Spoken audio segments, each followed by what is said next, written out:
Hi, it's Jason from Dennis Carpenters, and today I'm excited to show you a sharp new addition for your 92 to 96 F-250, our blacked out fender emblems. Blacked out emblems and badges are very popular, and Dennis Carpenter is continuing to expand the options for your restoration projects.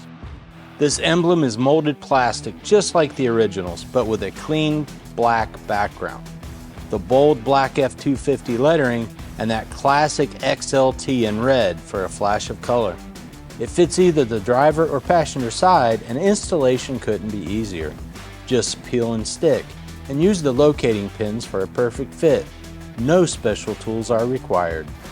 If you're aiming for that blacked out look, this is a quick and easy upgrade that makes a huge difference in your truck's appearance.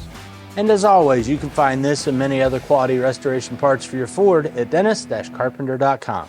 Thanks for watching, and don't forget to subscribe and hit the notification bell to stay up to date with our latest releases. You can also follow us on Facebook, Instagram, X, and TikTok.